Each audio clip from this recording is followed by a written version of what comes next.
Hello and welcome to Church at Home with Rachael. My name is Rachael Parker. My pronouns are she and her, and I am the Anglican priest or the rector for Dayspring Ministries, which is a grouping of churches, St. Mary's in Edgerton, St. Saviour's in Vermilion, and St. Thomas in Wainwright, in the Diocese of Edmonton, which is sort of the middle swath of the province of Alberta in Canada. And I am also the Archdeacon for Rural Ministry in this area. So it is my pleasure to have you with me today as I'd like to talk a little bit about worry. Before I begin, though, I just like to say I ask your prayers this day for the friends and members of the village of Edgerton, because later on today, this afternoon at 1 o'clock on Mountain Time, we will be gathering at the Agricultural Hall to celebrate the life of Robert Sargentson, and we will then have his burial and then some time of fellowship after we have a special ceremony, a funeral to remember him and to honor him. A wonderful man. I believe he was 93 years old when he died. So that's what I'm doing this afternoon. But yesterday afternoon, I was at the auxiliary. That's the long-term care at the hospital in Wainwright. I go out once a month. I go to a lot of nursing homes and places like that to do a communion service with them, and it is the coolest thing working with the older folks. Some of them are younger in long-term care, but most of them are older. And some of them have some senility issues. Many of them have hearing issues or mobility issues. But it's never boring. It's often exciting, and I never take a sermon with me. Where if you followed along with me on Sundays on Gospel on the Go, you know that I have a text for my sermon. I'm not really good at doing the ad lib stuff when it comes to a sermon time. But when I go to the nursing homes or the auxiliary, things like that, I don't take it. I take gospel reading and I share that, and then I just talk, because what often happens is they'll say something and we end up having this back and forth, this dialogue, which sometimes is absolutely absurd and ludicrous, and often though is also quite profound and beautiful. And so today I was struggling with last week's gospel, just to take it to the older folks. So rather than talking about the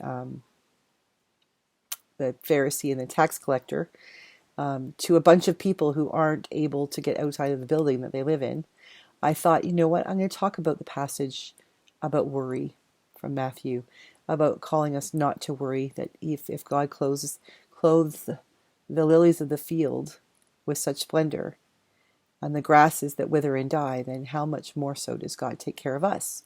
So I went and started talking about worry. Well, it turns out that, you see, that's the same hospital my husband was in a month ago, and in Emerge, and the recreation director there, Kim, had emailed me. I don't even think I was out of emergency yet when she emailed me to say, I understand that your husband's here, how are you doing? And so I got there today and I had a chance to talk with her. But we sort of started chatting in my sermon time about worry from the gospel, and then talking about how incredible the staff had been in emergency department with Rob. And they all know that because they live in the hospital. Pardon me. I'm a little parched. I have a feeling my tea has been made with cream. I drink my tea with 2 milk and 2 sweetener and cream. But when you're as thirsty as I am and you need your tea, you drink it no matter how it's made. That's an aside. Sorry.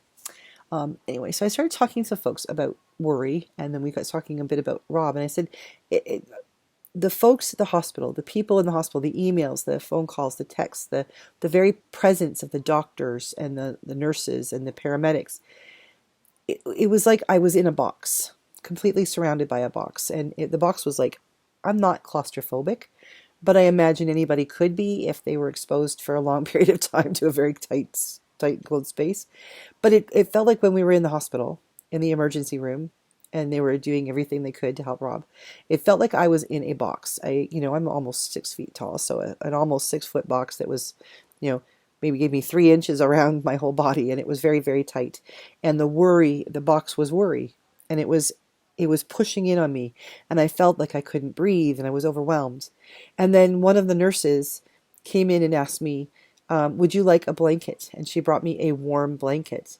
And it was like she took an X-Acto knife or a box cutter, and she cut a little hole in that box, and a little bit of light, a little bit of air could come in. Her concern came in and overwhelmed me, and it helped me to feel with the blanket, made me feel a little less boxed in.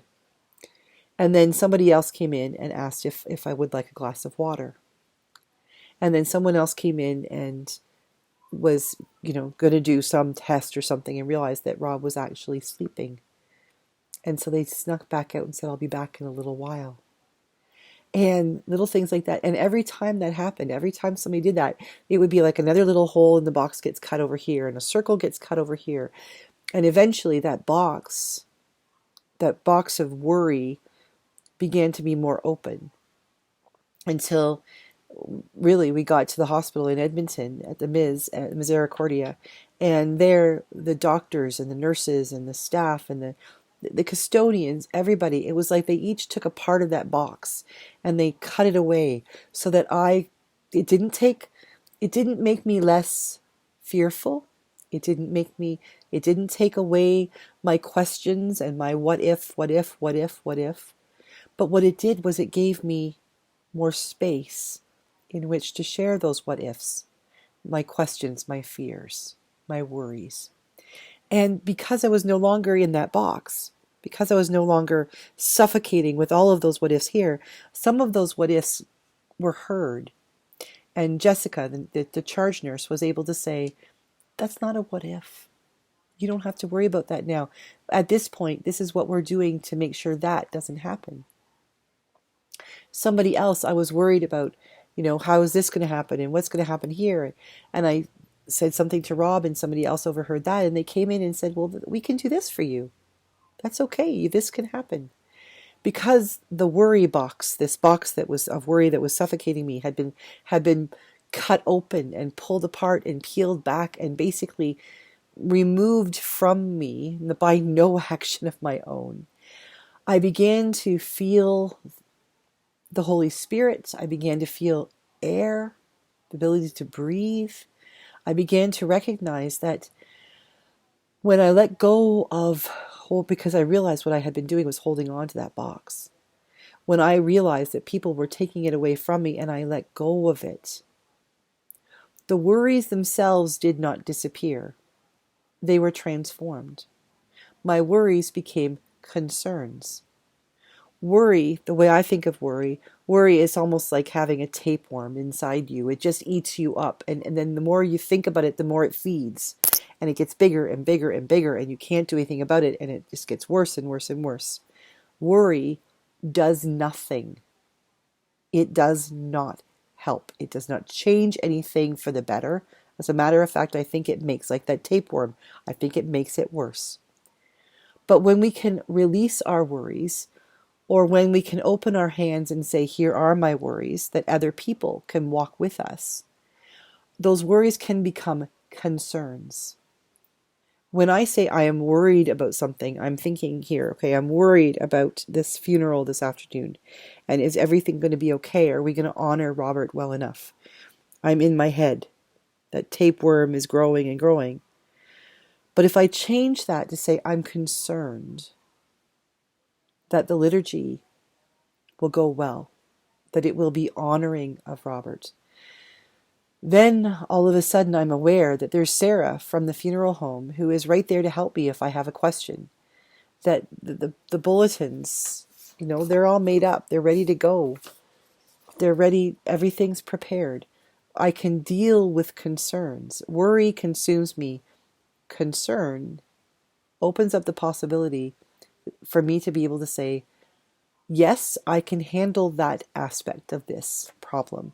Or, I can't handle this aspect of this problem, but you can. She can. He can. We can. Those concerns become something we can work with. Now, I haven't looked up the definition of concern. I'm probably all wet, but this is how I work in my head, so don't burst my bubble.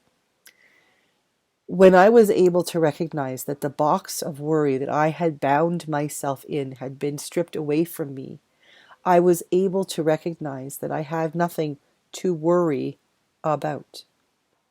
I had many concerns that I could take to God in prayer. I could take to the doctor, the nurse.